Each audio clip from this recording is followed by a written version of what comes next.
Today, we're going to talk about the newest update in Legends of Runeterra. We have a new expansion, new cards, rotation, and so much more to talk about. And of course, I'm not here all by myself. I'm joined by my co-host Marshall from the LOR Report.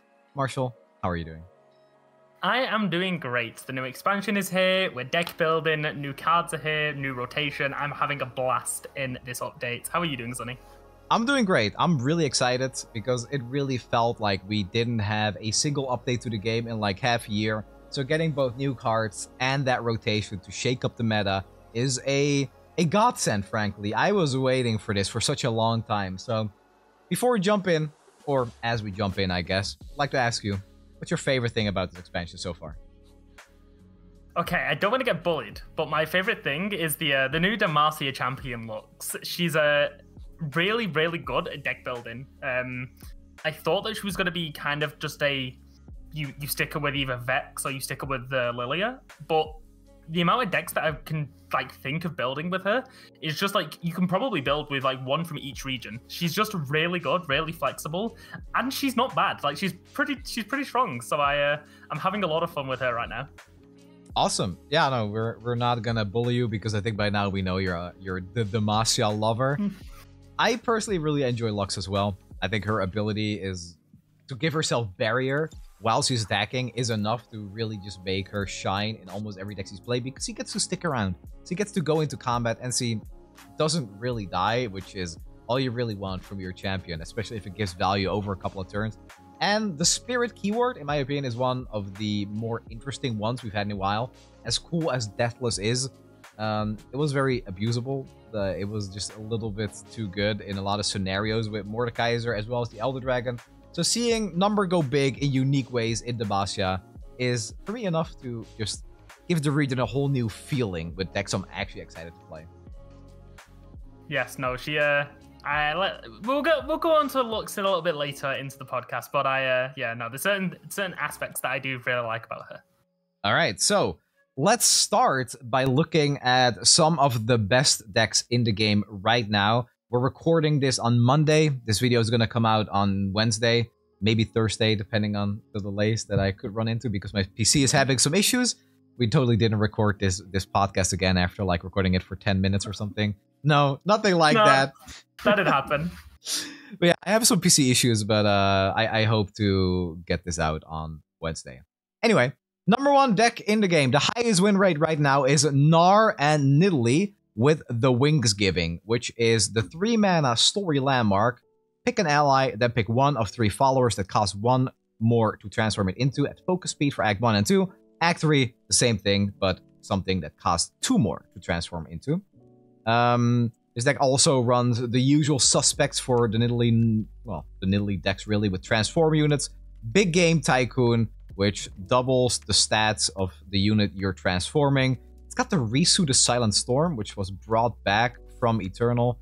A 1/3 that summons a 7/3 for 5 mana, so you transform the 5 cost with no stats into a bigger unit.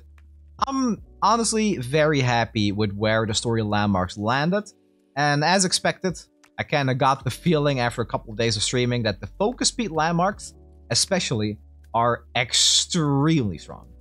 What do you think? Yeah, no, I think the story landmarks are really cool that they seem meta relevant, which is good because you want new cards not to be duds. And I think we'll talk about it later on. I think most of the cards in this set are like playable. There's only like a very small amount that I think are like I do not think I would play this card. Even the meme cards are seeing play right now because they're strong.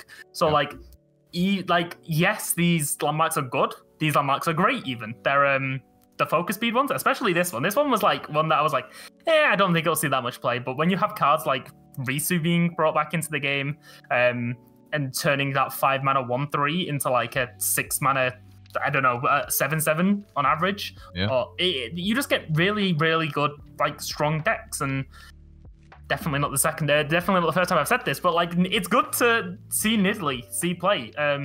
Shurima in general has struggled, I would say.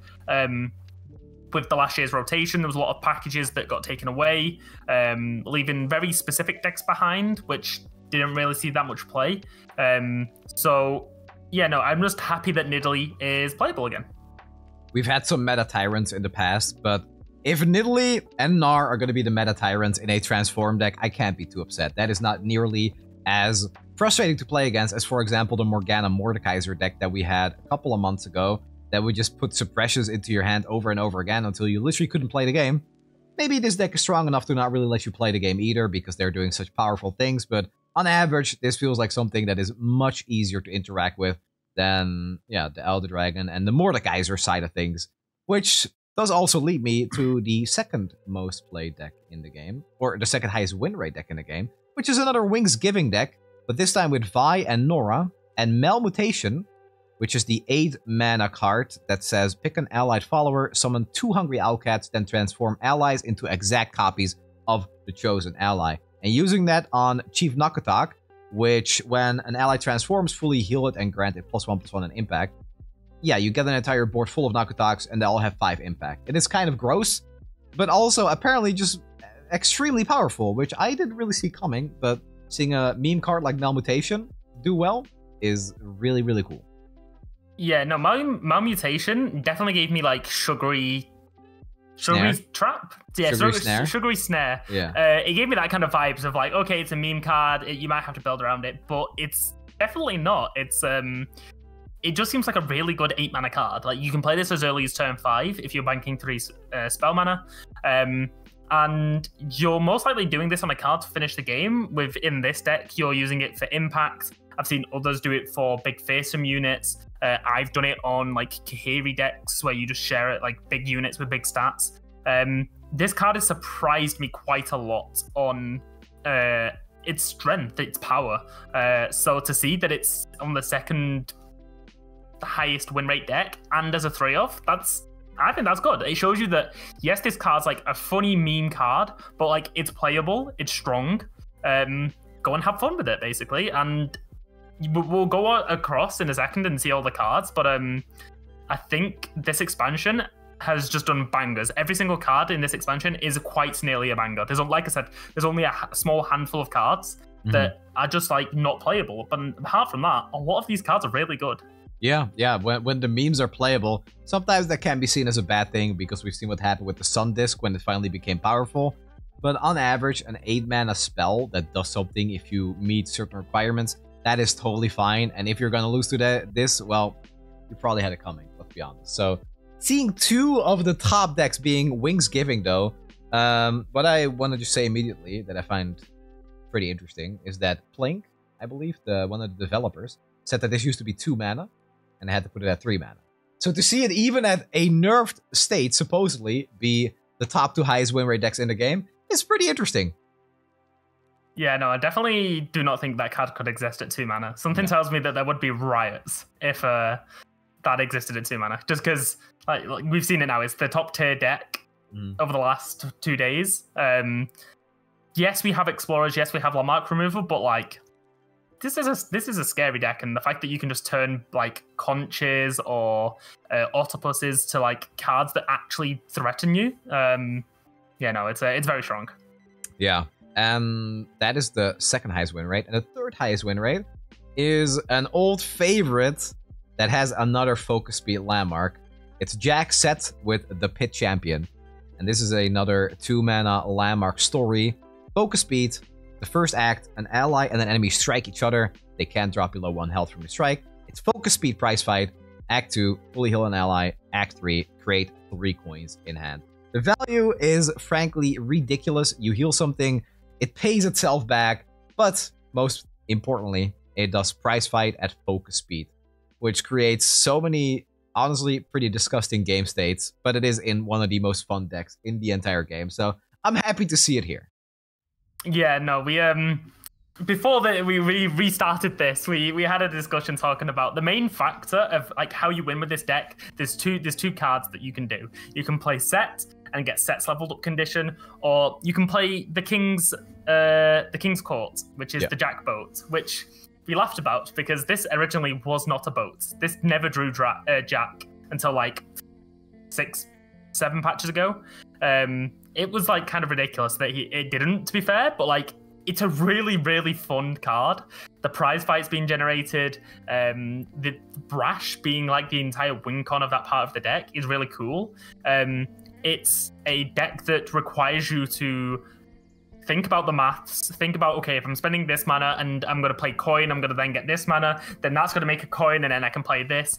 There's a lot of like thinking that has to go into this that, yes, most people would probably be able to like just accept it, play the deck, but it's one of those, if you miscount, you will probably just lose the game.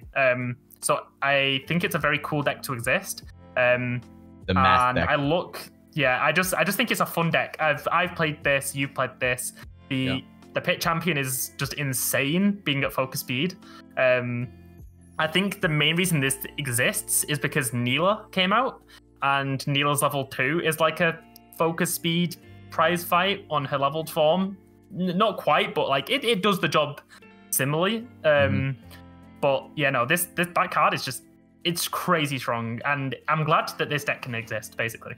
Yeah, it really feels like we got Jack into the game with the new Brash keyword, which felt like, this is an easy evergreen keyword. It should be on so many more cards. But then it took like half a year to get real Brash win cons with Neela dealing damage at focus speed.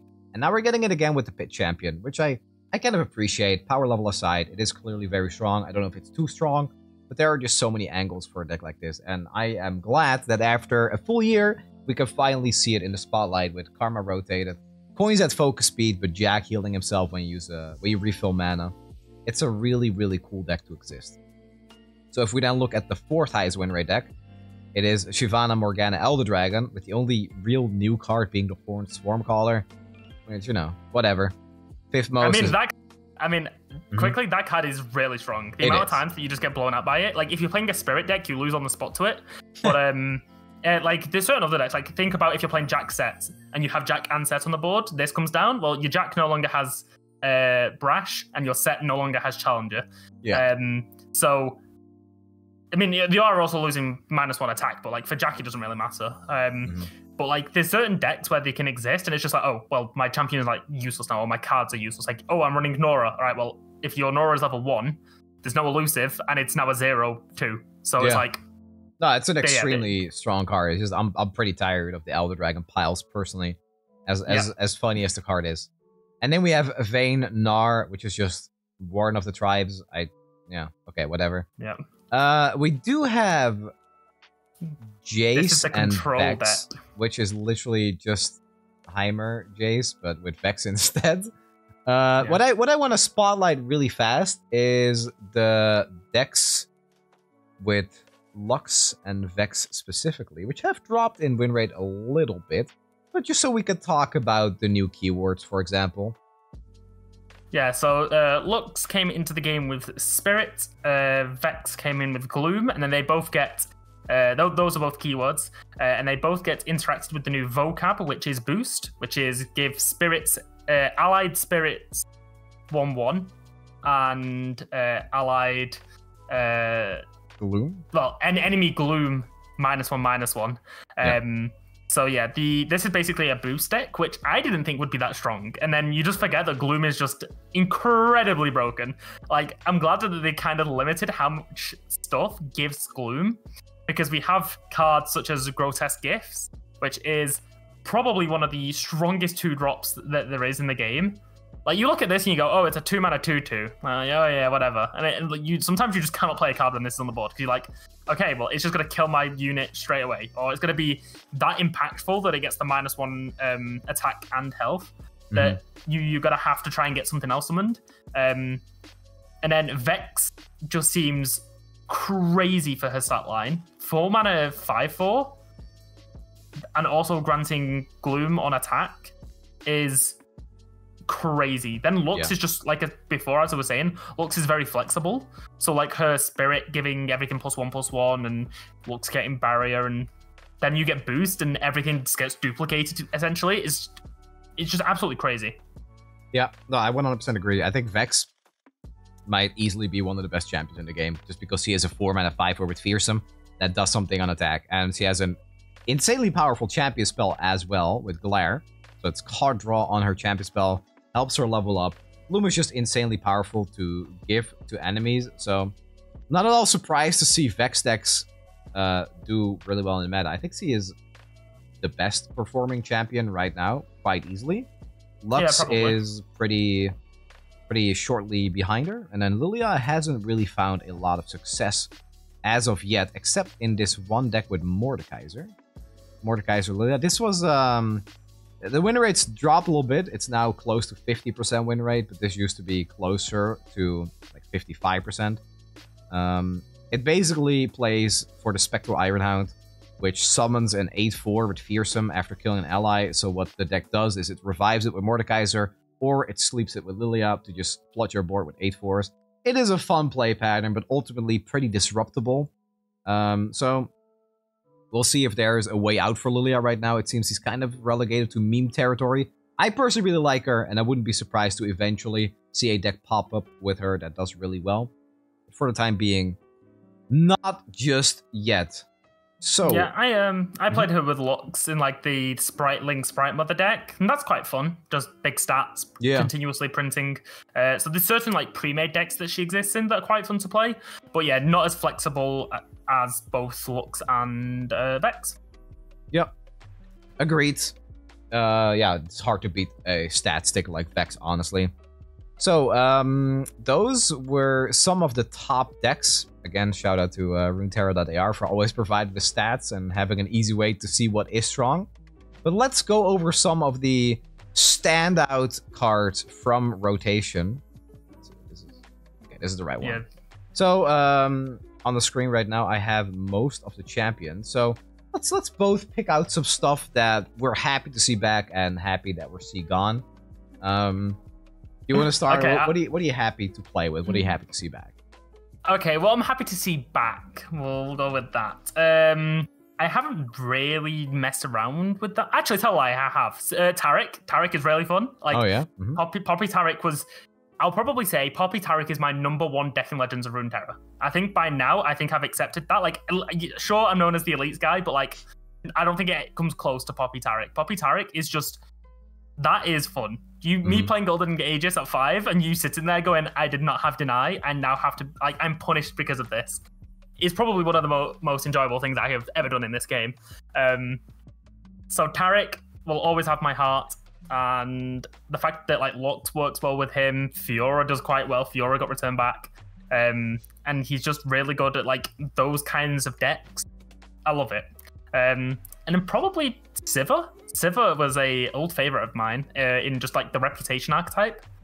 So I've been playing her with Lux on the stream on Sunday, and the fact that she gives spirits to everyone is just, it's so fun. It doesn't include the stacks, so it's just when you attack, everything gets +1/+1.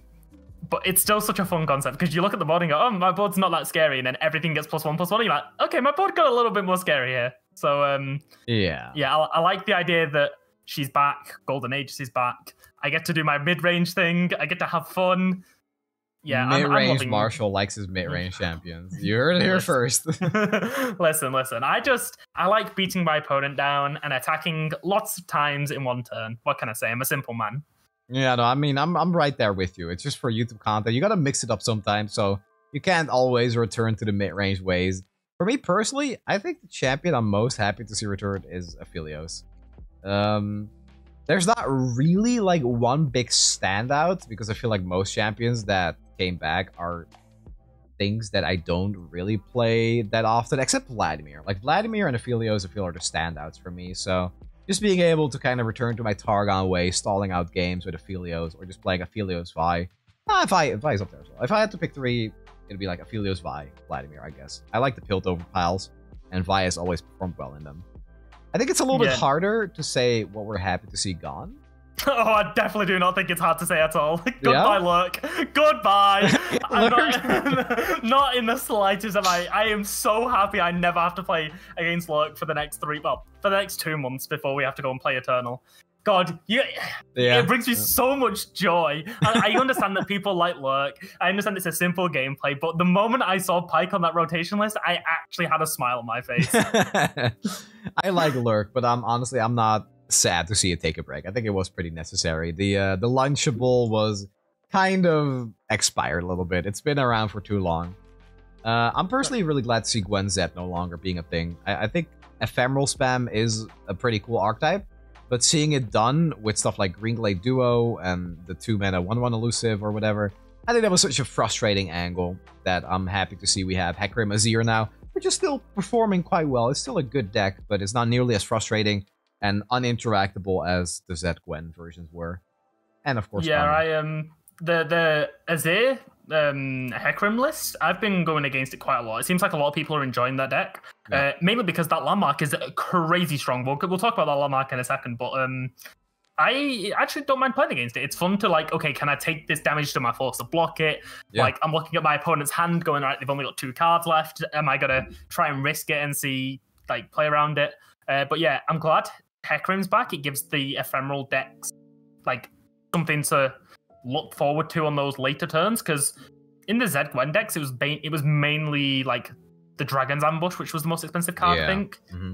So like, at least they can like play something big. I mean, Hecarim's very scary, especially since he got his buff to his level 2. That was like, Jesus, that was like a year and a half ago now. That was a long time ago, but because of Eternal, we never really saw Hecarim see play, even when it was Eternal meta. So the fact he gets to see play again, it's cool. I like it. Yeah, and I also think that Hecarim is just a much more interesting thing to play with than, for example, Zed. Zed is still, like, I mean, I don't think Zed is like an unbalanced champion or anything. I think he's pretty baseline. Whereas Hecarim can do something pretty exciting and game-ending. Sure, I like seeing more than just another powerful early game unit. Yeah. Now, I just want to talk about something. What's your opinions on the rotation of the spell slingers? So we've got Karma, we've got Seraphine, we've got Heimerdinger, we've got Senna, I think, we got Nami as well. What's your opinion on those being rotated? I'm very happy to see them gone. I was not at all expecting Seraphine to be rotated, and when I saw it, I literally jumped out of my chair. May have said some things that I now regret, because, you know, I was happy to see her no longer around. But I've always been of the opinion that I think that spell slinging decks in Runeterra are pretty poorly done. And that's not to, like, you know, flame the developers or anything, because I think there are definitely interesting angles. I just always thought that the payoff was not something I really looked for.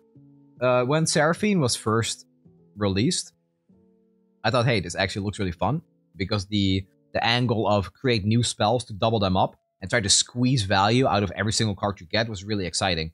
But it never ended up being that way. It just ended up being like Seraphine Ezreal tried to kill your opponent. The same with Karma. Doubling spells is exciting. It can create really cool moments for value. What it ends up being is you play with Ezreal or with Set and you double the coins and infinite mana, and it's like, because of the way Runeterra works, I feel like it's really difficult to actually do cool stuff with double spells. There's no like, I'm playing Karma, I'm getting to turn 10, and I'm playing the Enlightened spell from Freljord, whatever it was. The 2-mana Enlightened spell from Freljord that said, like, grant the top ally of your deck +2/+2. If you're 10 mana, do it for your entire deck. Astral Boon. That one. That would have been really cool. That's like, hey, I'm going Galactic because I'm at turn 10 with Karma. But you never go Galactic with Karma. You just kill your opponent, or you blow them completely out of their resources. It's the same with Nami. It's like you're spell slinging, but you're just buffing elusives. It's just a shame. There was always a thing. Nami was cool, but elusives brought it down. Karma was cool, but it got Ionia when you got introduction of more Ionia spells that Ionia's identity is like being the deny region, like making the opponent stop doing what they're doing. Very frustrating to play against. Seraphine was the one I was actually quite surprised on. I thought Seraphine was fine to exist as long as there was other cards taken out, which we did. We saw the rotation of some other cards. But yeah, I was very surprised to see Seraphine. I'm happy with it, but yeah. Oh yeah, no, I mean, trust me, I'm not mad that she's gone, but I would understand the why some people would be, because I would have said that Seraphine was the healthier version of the spellslinging archetype. I kind of agree. Out of all of them. I mean, I agree in the sense that, yes, it's probably a card that's easier and more balanced for the way it exists in Piltover without having like the Ionia deny and stuns and recalls. On the other hand, Seraphine brought the whole RNG package with her. People that play Seraphine will tell you, yeah, half the time the 2-mana spell doesn't even do anything. I don't care. That's like your opinion, dude. That's not how I experience it. I feel like over half the time, this 2-mana spell completely blows me out, and I'm wasting my cards on a spell you generated. And then there's like half of the other package that also generates spells and just does stupid stuff that I don't want to deal with anymore. Happy to see it gone. Yeah. I stand by the opinion that spell slinging is poorly done for most of the spell slinging archetypes in Runeterra. Fair enough. I think it's a good leg to stand on. All right. So after that, we should move on to picking some of our favorite cards, I think, of the expansion. Let's both pick 3, and then just go over them one by one. Do you have one on the top of your head? Of the new cards, I mean, I've already talked about looks. I don't know if I could. I think let's limit it to followers and spells and landmarks. Okay, followers and spells. Mm-hmm. If you don't know one, I'll go first. Yeah, you go first. I'll try and... For me, it's the Smoke Skilled Host. Don't get me wrong. I think this card is not good. Okay, I thought this card is ass. It is pretty bad, but it brings me back to the glory days of Runeterra with Piltover and Targon. And this kind of... I was going to make a Twitter post about this, but then I realized I would run out of character limits, so I didn't do it. But what I really like about the Targon Piltover archetypes of old is that you're creating junk in your hand. You're kind of turning that junk into real cards or Celestials. You play Mountain Goat, you get a gem. This is garbage. I don't want gems. You're creating Ballistic Bot's Ignition. Trash. I don't want that card. So you discard it with some Dredger or whatever to draw a real card, or you discard it with your Spacey Sketcher to turn it into a Celestial, or back in the day Rummage to, draw more cards. And now with this card, it's the same thing. You're creating this trash, this utter garbage in your hand, and then you discard it to turn it into a big Space Dragon. Now, what I wanted to talk about is that they basically tried to make this archetype, and I really, really appreciate the angle. I just think it was very poor in execution, and I think Riot agrees with this because they've said things about Rumble, like he's never returning to Standard, most likely. But that archetype of I'm playing zombies from Noxus that want to be discarded, you're discarding them and bringing them back to life in a way. And then you have Vandal City that wants junk that's discarded to turn it into mechs. It's such a cool flavor angle. I just appreciate those type of decks so much. But it was never functional because Rumble is a dumbass and he needs to see 3 cards discarded when the other Mecha Yordle creators also want to discard cards. So there was always this mismatch. So that turned Rumble into a bit of a beat stick with Vayne. That was a shame. But this card brings me back to the Targon glory days. Surprised Rumble in this rotation, considering Cataclysm went. Cataclysm was like Rumble's main card. So the fact that we didn't receive Rumble, maybe next rotation is Vayne goes and Rumble comes in. It's possible. It's possible. Sion goes out and then Rumble returns back for Noxus. I could definitely see down the line that they go, okay, he can exist when we target some of the other stuff. Yeah. But yeah, for this card, I think my opinion's pretty set on this. And this one is, I don't want to be playing this card. Yeah, no, that's cool. I mean, I'm the Targon fanboy, and just that angle and the potential, I like it. Did you find a card that you like? Yes, I will briefly talk about Malmutation. We talked about it before, but this card is, I love it. So my video that went out yesterday was the Kahiri video. Some people probably seen it. It's my best performing video, and I think it's just because it's a meme card with a meme card that works. And it's just the flavor of this. Everything about this is perfect. It's like a high cost, you're saying, okay, when you play this, it's okay, I'm spending most of my mana. I'm trying to get this cool effect off. And yeah, it's just it feels something it's equivalent to Glorious Evolution of all right, I'm paying high amounts of mana and then afterwards I get to have some fun. So this card, this is of one of the 3, I'd probably put this maybe at 2. This card's just really fun, surprisingly, especially for me as well. It's the flavor that really does it for me. I'm copying the same copy so many times that they turn into goo. Kind of teasing Zach as well as the printing archetype maybe.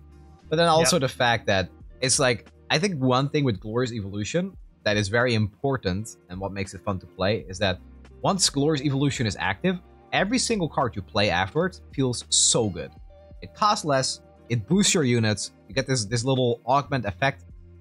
It's lovely. And it's the same with Malmutation. Once this card resolves, and you see that board state of like 6 Nakutaks or 6 Chemtech Dragons or 6 Kahiris, it's so freaking gorgeous when it happens. And I really appreciate cards like that. They just make you feel good when they resolve. Yeah, definitely. I mean, it's just a fun card to play. So who's not gonna like that? Exactly. So, you know, my next pick for my 3 cards, the second one is gonna be the Empire Reconstructor, the 3-mana Shurima card, 4/2. Play, grant an allied landmark. When I'm destroyed, revive me. It makes me even sadder that stuff like Ziggs and Zerath are gone because I love the landmark destruction archetype. But this card, letting you destroy, for example, a story archetype or a story landmark and then bringing it back, I think there are some bugs. I think sometimes it doesn't come back for Act 1, for example. Stuff like that, and then copying it with Talia. It's the landmark value dream that I've always wanted to live, and it's finally here. Also gives you like protection. I don't actually know if this works, but I feel like this is a sort of a spell shield, right? Where your opponent destroys it, it still comes back. Yeah, it's a spell shield that can't be removed because you can't hush the landmark. So yeah, it's like a super spell shield. Yeah, exactly. So if I use this on my Howling Abyss, it will be immune to removal. So there's that as well. I'm just a big fan of this card. I really like the amount of value you can get from it. Even if Preservarium was still in the game, Preservarium on 2 and then this on 3, you'd be happy. You'd be very happy. You draw 4 cards off of that. Yeah, that'd be actually a really good combo. Yeah, Eternal's gonna be kind of scary with this actually. I mean, Shurima deserves it. You know, they've been out of the game for so long. Yeah, Shurima is. I mean, it's a bit different now because of the expansion and Quicksand being so strong as it is. Yeah. But yeah, no, it's the Shurima needed the support, I think. So it's good to see. I'm gonna follow it up with the Pit Champion. We've already talked about Pit Champion, but like these story cards, these are. Oh, I mean, focus speed prize fight. This is like the first time that you can strike at focus speed in PvP. Yeah. Like, it's just insane, no? Like, the card design, the flavor, everything about this is perfect. Mm-hmm. And then Bilgewater, I think, has struggled quite a lot. Like, you don't really see Bilgewater that much, like, over the last year. Like, of course we have Neela, but, like, apart from that, all the other champions didn't really see that much play. Like, Deep isn't really seeing that much play. You see it occasionally, but not all the time. Jack only recently started getting seen some play. Trying to think of anyone else. Misfortune, no, and Neela's Fizz. been good, but Neela. Yeah, Neela's just got an expansion recently, so they're obviously going to print something strong. But this is just a solid card for the region. Like, you just find any deck that wants to strike, and it's like, all right, here we go. We got a strong card here. I mean, that first of all, and then also just Bilgewater being the region that's pretty good at dealing 1 damage alongside Vandal City. But just the fact that I feel like Jack has been a really well-balanced champion. I know he's been... It's weird to say that because he has been weak, but I feel like Jack has always been weak in the context of Bilgewater, not because of him as a champion himself. You can't really go wrong with a 4-mana 4/5 with a keyword. Like, look at Dex. Easily, like, one of the best cards, best champions in the game. So Jack kind of feels like it falls in the same boat, or in the same category.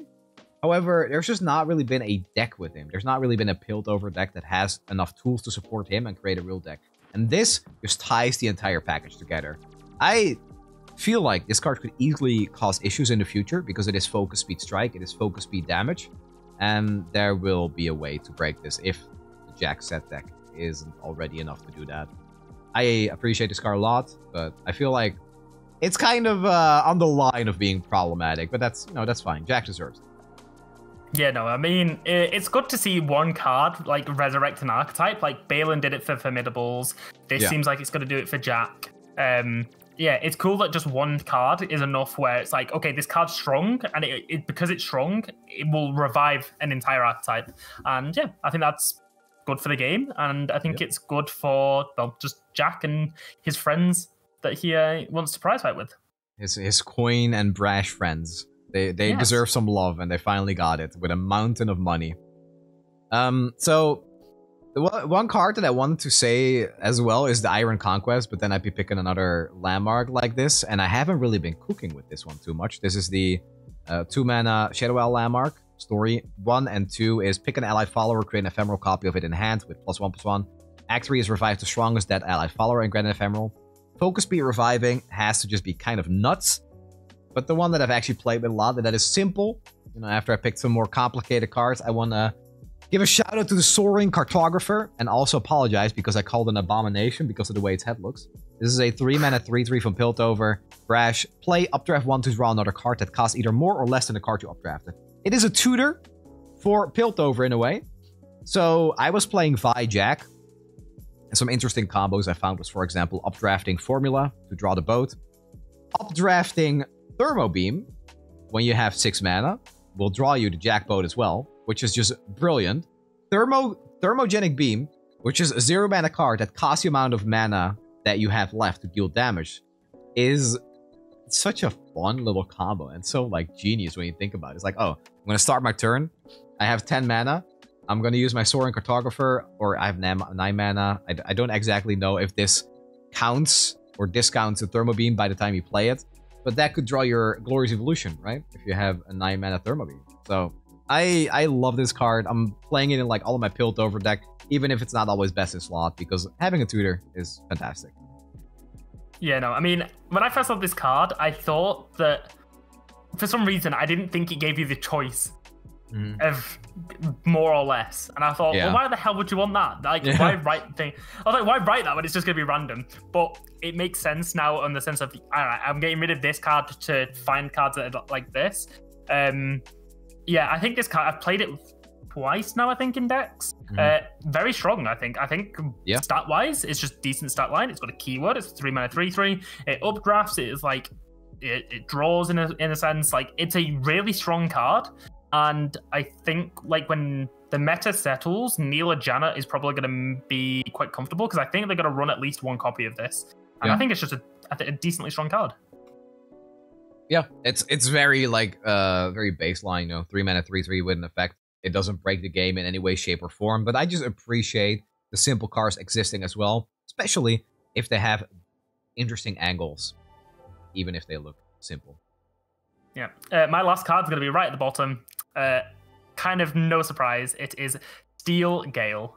That card is not okay. This, right, I do not understand why we have Gravitum for 1 mana extra, and it can target anyone, and it's a fast speed. Like, and it's main deckable. Like, it's crazy. Like, Yasuo comes back. It's like, we need stun support. What are we gonna print? I'm like, what about if we just give him one of the best stun cards in the game? Main deckable. Yeah, I think this card is not okay. However, Ionia doesn't seem particularly strong right now, even with Yasuo coming back. I'm gonna be honest, I think there might be like, this might be copium, but I think there's like a Yi Yasuo deck or something. Something weird like that. That might low-key just be really good. I haven't seen it at all. It just feels like... I've seen someone mention it. I've seen something on my timeline, and it basically just consists of Yi discounting all of these spells. Yeah. So you basically get Ionian Gravitum for 2 mana when Yi discounts it. And I mean, you've played this with Malphite. I've played this with Malphite. This card just seems like, especially with Yasuo flipped on the board, it's like, oh, that's a nice big unit you have there. It's a shame if it just gets stunned twice and Yasuo strikes at 10. Like, for 3 mana, with Yasuo on board, it's a deal 10. Yeah. And stops them from doing what they want to do. So, yeah, this card, I saw it on the release. I was like, that's broken. I played with it. It was still broken. Yeah. It's really only broken, though, when Yasuo's on the board. When it's just like a main decked card, it's more just frustrating, which is just Ionia's MO. So, yeah. Well, we'll see how it goes on for the next couple of weeks. But, yeah, no, I definitely think that there's going to be a Yasuo deck that pops off, whether it be with Malphite or with something else. And this card is going to be one of the reasons why it's just so strong. I have one question. Is this better or worse than Concussive Bomb?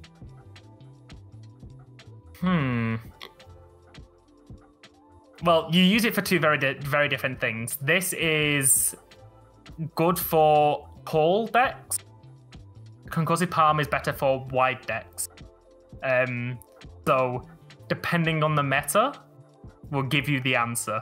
I think in this meta we're kind of wide, so Concussive Palm's probably better right now, but I mean, it doesn't diminish that you probably run both of the cards anyway in the deck. So I it's mean, like... for sure.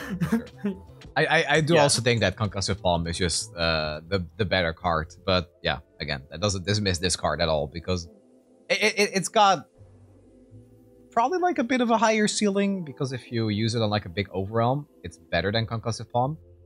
So yeah. All right. You also kill the unit. I also would like to say that, with it being Yone, I tweeted, I don't know if you saw me retweet that post. My copium is that the next expansion, bear in mind, I have no clue. I'm out of the loop for anything, so there's no leaks here. But my copium is that the next expansion would have been a demon expansion. Yeah. We had maybe potentially a little bit with Lux, with the Mage Seeker being like, the voice lines for that either being Fiddlesticks or it's like a Nocturne or it's like a demon. I tried to find it today. When V2s were announced, they said champions. There was plural. So the next champion that comes out, I suspect will be a V2. So it's either we get a V2 Nocturne or we're finally going to get Fiddle. And then Yone is going to come and we'll have like a demon expansion. Because that was my original tweet, that we'd have a demon. It would be cool to see a demon expansion. And we're starting to get champions that go down that pipeline of like demon hunting. Well, Yone is just an Azakana hunter. So it'd be cool to finally see Fiddlesticks. I mean, we all know that you want to see him. What do you mean? No, I hate Fiddlesticks. I hope he never joins the game. That's right, just clipping that now. Like, see, we don't need to do Fiddlesticks. Sonny doesn't even want to see him now. God damn it. But yeah, no, this card is just crazy good. I'm on the copium that we're going to get Yone for the next expansion. Whatever that looks like, because we don't currently know what the plans are, but the team did say that they're still going to release champions. So it might not be that we get follower and spell card, but we might still get champions. So yeah, my bets are we still get, or we do get Yone at some point this year. We already got an Ionia champions now through Lilia, though, so that is... So I said the same thing, and then Twisted reminded me that we had Jack and Neela last year, and I was like... That was pretty far. I don't know. I feel like not enough stuff for Ionia has really been rotated. They had 3 champions rotated. Their roster would just be like insanity. I mean, maybe. I'm not against it, but... Yeah. I mean, there's the things for and against it. Maybe he's Runeterran. I don't know. Yeah, I mean, that works. Yeah. Okay. So, let's move on from this. We have some finishing business like cosmetics. Unless there's anything you'd like to go over first. We've done champions, we've done keywords, we've done cards. Cosmetics are next. I will say, I'm a potential hot take. I'm not a fan of these cosmetics. I think the skin line for Empyrean, I mean, it might just be me with my personal preference. I don't really like the skin line. It makes sense for the champions that got the skins. I'm fairly sure the skin line is based around Pike, from what I watched, like the entire year, yeah. So like, it obviously he was going to be in it. But yeah, I'm not. The art looks good. Let's just get that out of the way. The art, this expansion, absolutely incredible. Skins, and the actual art of the cards are really good. But yeah, I'm not a massive fan of the actual like the skins theme, for the color theme, we'll call schemes, it. maybe. Yeah, I personally love the color schemes. I think this Lux skin, for example, the little swirls he's doing with all the colors in her hand, it's absolutely gorgeous. But I guess the one thing that kind of irks me about it is how their faces look and how they all kind of blend together. I feel like there's no real distinction between Empyrean Skin 1 and Empyrean Skin 2. And that's a complaint that I've seen a lot online, where they all kind of look the same. Like, you see Pike, Zed, and Jin, and all their heads, they kind of look the same, you know? Yeah, I mean, I don't know if you saw when I did my LOR report. It was like, hey, look, there's Empyrean Vex, and there's Zed and Nocturne. Oh, I did like Nocturne and someone else, and they were like, everyone in the comments were like, yeah, that's neither of what you've just said, by the way. And I'm like, I'm gonna keep that there because that's just funny. That just proves that this skin line is bad. Like, how are you supposed to tell the champions are supposed to be this? But listen, I mean, some people love these skins and they can love them, and I will. Yeah. No, I mean, Don't get me wrong. I think the skins are fantastic. The art is beautiful. It's just like, yeah, they all kind of blend together. And I don't know. If you have to go up to Coven skins that came out last expansion, you're never gonna win, right? There's just no way. Coven skins were absolutely gorgeous. Yeah. So, yeah. The Coven skins smashed it, and I think another highlight was Spirit Blossom. Spirit Blossom did really good. Oh yeah, right, yeah. For lore, like they popped off. But I think that's just because the skin line is like nice colors and everything like that. The other cosmetics I do want to talk about are so there's no event pass for this expansion, just to this one. The team are working on it. I spoke to Riot. They were like, oh yeah, by the way, we just want to let you know that there's going to be no this. And I was like, probably best if you tell people in advance. Yeah. And they took on that advice. So they're listening to people, which is good to see. It's good that like the team that are still there, I have faith that they're going to work their best to like make this game like what it should be. Yeah. So the event pass isn't coming out for this one, but we still get all the event pass stuff that we would for free anyway, which is actually the skins, because the emotes and the card backs are actually paid for event passes, so we get them for free. However, they're all now behind Path of Champions quests, which it makes sense. However, for people that have never played Path, it is a little bit like I've looked at what you need to do, and it does require a lot of them. Like, it's not just like you can get it quite easy, which it means they're just forced to play Path, and if they don't want to, it seems a bit weird to me, because like at least with the old event pass, you could play Path or you could play PvP. I just do think it sucks a bit that they have locked it behind the Path quests, and it's not something that you can just do for an hour. It's like, okay, you've got to level up someone to level 3, you've got to win, then you've got to get like an S or an A, and for someone that's never done that before, they might struggle to do that. But maybe Riot sees that works well, and then they'll do similar stuff for the future. I guess it's all just like a testing ground right now. Yeah. But yeah, I've seen a little bit of friction online, we'll say, with people not being too happy that it's locked behind Path challenges. Yeah, no, I mean, I hear that. I think it's smart, and I think it makes sense. I think the people that don't want to play Path to unlock it, this is like, yeah, this is what you're given. Either play Path or don't. It's just a couple of emotes. That's kind of lame to say. Yeah, no, I take that back. I think that's kind of lame to say, actually. If you want emotes and you're used to getting them in a certain way, you should probably still have that way available. I think a good like middle way for that would have been make them harder to normal, or like take longer to unlock through PvP, for example, and keep it the same for Path. Well, we know they can do split missions because they've done split missions in the past, so they should have done it where it was like easier on Path, more difficult on PvP. Like it might be something like grant Spirit 1,000 times, and it's like, okay, well, I'm gonna have to like go and play one game of ridiculous like proper boosting and like insane like double ups and stuff like that, but they could have probably, I think that's probably the best thing they could have done. Like, do it for PvP, but do it like really difficult, where people are gonna look at it and go like, come on, Riot, you're gonna make me sit here and play for like 2 weeks of doing this? Yeah, but like, and at least you can play PvP like, and do it. Might as well do Path of Champions if it takes that long. See, that's smart though. Give them the false choice. Yeah. Oh, there you go. Wait, that works really well. That's actually genius. Yeah, you give them the false like option, because they just go, no, I'd rather play Path. Yeah, then Riot can turn around and go, look at all these new people playing Path. Yeah, I think you cracked the code. That's it. Actually, this is why Riot should hire me. I'd be cooking in their office. I'd be cooking. Yeah. So smart. All right.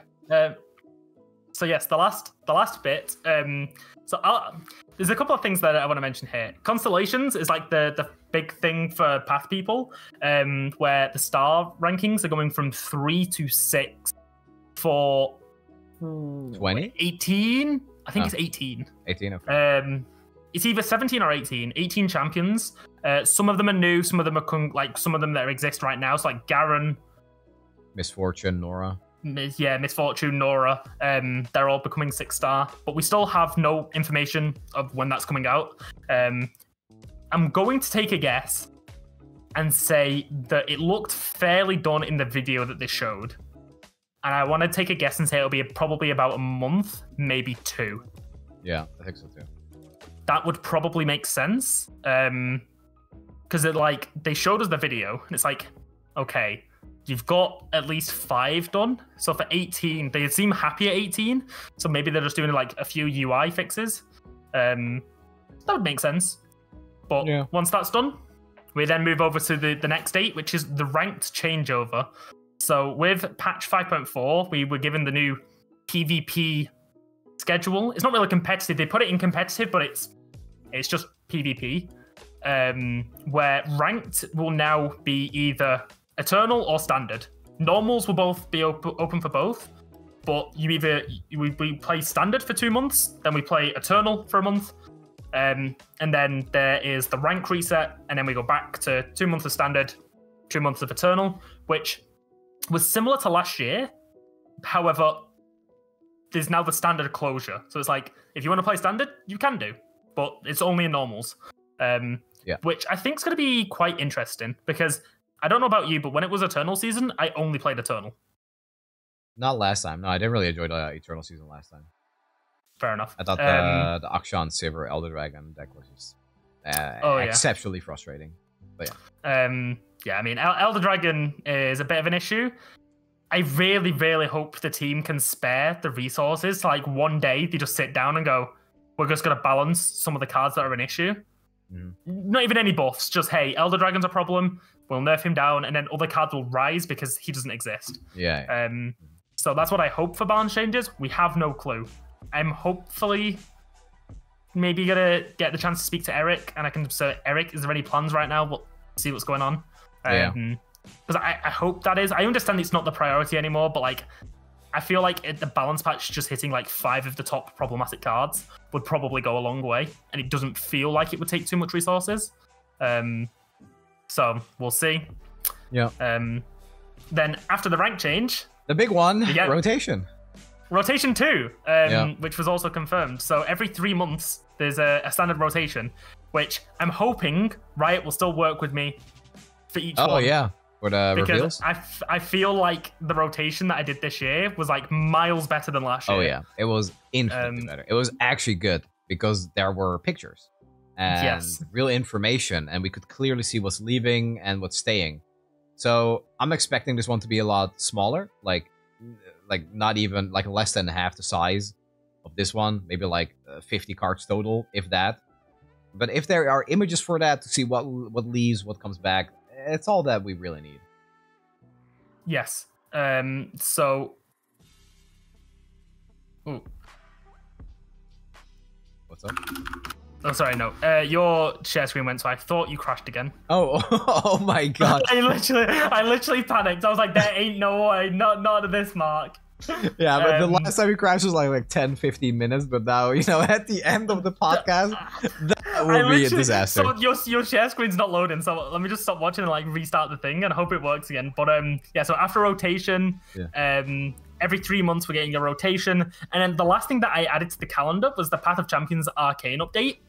It's not confirmed, but like during the State of Game thing, like they brought it up, and it's like, why would you mention it if you're not going to do something? Yeah. And then like Eric talked about like Lissandra's going to be quaking in her boots about something. So clearly they've got some plans for something. So I'm putting it on the calendar. I don't care if it's wrong. You can shout at me. I don't care. I feel like at this point there's not a lot that Runeterra has confirmed, and I don't want it to look too bad. So we've added this. Yeah. There's going to be something. It has to be. The part of League Studio now.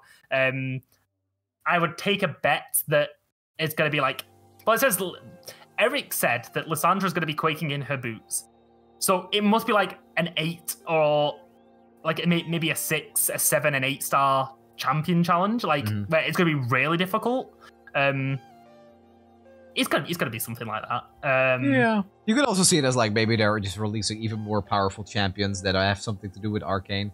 Maybe they're saving the 6-star upgrades from the summer update, if that's when it comes for the Arcane update, and then we get like Jinx, Vi, Warwick, as a new champion, of course. If we get those to 6 stars, it could be something like that. I think that would actually do really well. Yeah, no, I think there's a bit of copy on the Warwick, but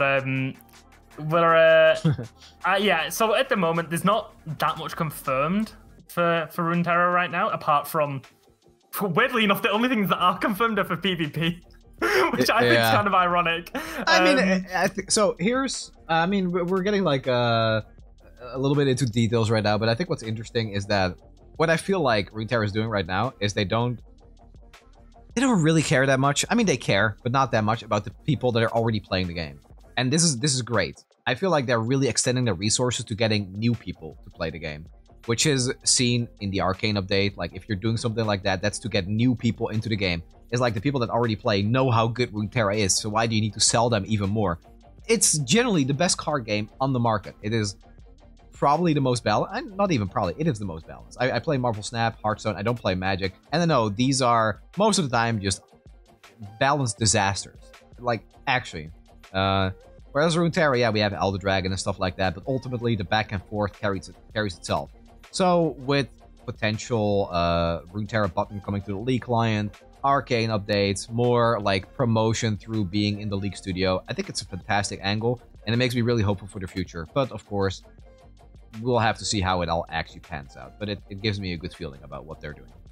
Yeah, mentioning the lore button, there was the Reddit comment today that went out that Eric said it's coming soon. I know when it's coming, so I can't confirm anything, but when we were at the Invitational, we spoke about this before, when the lore button was added to the Oceanic server, there was a 3-digit % increase in player numbers. Yeah. So that either that's between 100% or 999%. I mean, they seemed like very happy and optimistic about it. They were like, oh yeah, it shattered our expectations in that way. So I will talk a little bit more about a chat that I had with one of the writers on why it got delayed, because they mentioned it was going to come in February, and then February came and went, and everyone was like, "Ayo, what's going on?" I mean, good thing. I'm going to say that right now. It's a good thing we didn't get it. Yeah, no, it would have been. I mean, they've done it at the right time, but it just feels bad, basically. Sure. If they did it during the drought, it definitely. Yeah, and then people like new players go to Reddit and YouTube, and you just see people talking about how the game is dead when it's just nothing but misinformation being spread. Like, sure, there's less resources. PvP is obviously taking a big hit. Competitive is gone, shelved for the time being. So you don't want new players to play your game when that is the news that's going around. As well as some other content creators obviously spreading news that wasn't completely accurate. So now that the people that are, invested in Runeterra are left, and this is not to flame anyone, but clearly, like, you and me have different stakes than just being competitive players. We just like the game for what it is, and that is how we create the content for it. So people that can play competitively and have moved on makes total sense. I think it's smart for them to do. Power to them. But now that the people are left, Riot should also know these are the people that are very invested and are going to stay invested. Like you and me, for example. As well as I mean, I understand why people like Aikido and Margin went. They're very competitive, like, bred people. And the fact that there is no competitive, it's like, well, they want that challenge. That's their entire YouTube, their entire Twitch was, I am the competitive player, watch me. When there's no competitive, it's like, are we really going to, do they really want to spend the entire time just grinding ranks ladder? Eventually that's going to burn them out. They won't have a good time. Yeah. So, like, everyone moving, there's like no flame. You've done your thing. But yeah, I like playing the game. It's a fun game. Like, I've got nothing. Like, if I wanted to, I could just drop everything tomorrow. I'm not like locked into this game. And I'm just staying because I have fun with the game. Like, most of my YouTube videos are just, hey, I'm having fun with this deck. I'm trying this deck out. I'm doing this. I'm doing that. Like, I do the LOR report because, like, that's a passion project. So I enjoy the game. I want to keep people updated about what's going on. But yeah, no, it's interesting to see. There was a post. There was a YouTube video the other week. Did you see what they said that Riot was paying for the art for each individual art? $15,000 for each individual card art was what they quoted, and I was like, they said they knew that from, like, either an insider or, like, they knew because of something that they've done. And I'm like, that's very interesting. Someone clearly has spilled the beans on that, and that was a number that was being thrown around. 15,000. They spent like $2 million per update then on art. So I looked at this expansion. There's 61 cards with individual arts. So they spent if that is true and it's 15,000 for every single card art, it came out at like $1 million for the expansion just on art, and I was like, no wonder this game's in the because we know the game was in the red, right? Like not Medlar, Tryndamere came out and was like, oh yeah, no, this game has never made a profit. This game has been net negative since the day it came out, and if they've been paying that much for art, that's a lot. Maybe that has to do a lot with like licensing and stuff, but like that's still a lot. If that is true, I don't know how true that is, but that was the quote that was being thrown around. Yeah, I don't know. Maybe somebody that watches has like an insight on that, because I am very curious. But that seems like crazy. I mean, the art is beautiful, so I'm like, yeah, I'm inclined to believe it because of how good the art is. But god damn. Yeah. So I'm hoping that with less maybe expansions, less 15,000 on per card, where the game can come out of that red and they can generate more value. It seems like the Path of Champions bundles seem to do quite well. Yeah, I mean, not 50,000. Well, can't even pay for one card art, probably, dude. I mean, that's why for Path they like reuse a lot of they reuse the images from like card arts and stuff like that. Imagine Path getting like individual card arts. Sorry, that's 5,000 for that little relic. My god, and I can't even win with it. But like, yeah, no, it's gonna be interesting to see what happens over this next year. We've not really had an update since the state of the game. They did say that we were going to get one. I expect that to come out maybe in a month or so, maybe a couple of weeks. I'm not too sure what the team's plans are right now. But I'm kind of interested to see what's gonna go on. I'm kind of hyped for the Arcane stuff, because something tells me that with them being in the Lee studio, that could potentially go quite well. Everything's gonna go much more streamlined from this moment on, really. But it's clear like what they're working on now is something that will come out in like 6 months or something. But I think that's an exciting prospect. But I think we went through everything. Unless you have anything to add. Let me just quickly check my my topic list. There was only one brief thing. The challenges got removed, which I think is I understand why they've done it. It's because challenges is one of those things where if you change something, you have to go back in the challenges and make sure it works. And then they've just like said that if it's not from a set one, the challenges are gone. Which I think is weird, because like PvP, do they plan on balancing it? I assume they do, if that's the case. Because like the only reason you wouldn't do that is if you stop balancing. Because if you stop balancing, you don't have to touch the challenges anymore. Yeah. So I assume there must be a plan of like balance changes coming in. I think so. They just say, I really can't confirm. I have no idea. Yeah. So maybe there's a little hope for that, because the only reason you would stop the challenges is if you occasionally go on to do the things, because you'd have to redo the challenges to make sure that they all work. And there was like 50 challenges or something like that. There was like the one for each keyword. Yeah. So we can see what happens with that. Maybe it gives people a bit of a copium for balance changes for PvP. But apart from that, reveal season. How did you think reveal season went? Oh, really well. Yeah.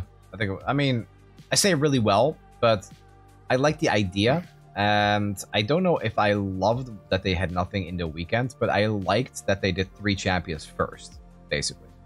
I thought that was really good. It was rotation, then 3 champions, then 2 days of nothing, and then the full set. The only thing I would have said is I would have loved a bit of communication. Just like, hey, here's the plan. Yeah.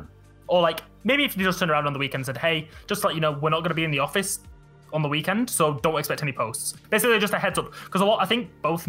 You went live on the Saturday expecting reveals. Yeah. And I think a lot of people expected them. And I think just a heads up of like, hey, just to let you know, the team's going to focus on doing reveals during weekdays, I think would have just been good. But apart from that, I think reveal season went well. Apart from, the servers lighting on fire when they want to flick the switch. Yeah, we had to wait a little bit longer, but that's fine. Yeah, with that being said, though, I don't really know when exactly the next podcast episode will be, because we are kind of lacking updates. Or updates on the updates, I guess. But once we know more, we'll be back with an episode. It's just not going to be every 4 weeks. It'll just be like a week after major updates instead. So we'll keep you guys updated. I don't think there's really anything else to add at the moment. No, I think that's all. Follow the LR report for updates. I'll try my best to keep an eye out for stuff. So maybe if you're just bouncing back into the game every so often, you can check my Twitter to see if there's anything going on, basically. And I'll try my best to keep everyone updated. Sounds good. Yep. Follow the LR report on Twitter. You heard it here first. And we'll see you guys probably in a month, maybe 2 months. Hopefully for the big Constellation update. Even if it's pad stuff, I think we're still going to cover most of it. Assuming that there will be some impact to PvP as well that we could talk about. Yeah, definitely. All right. Then we'll see you in the next episode. See you later, guys. Bye-bye.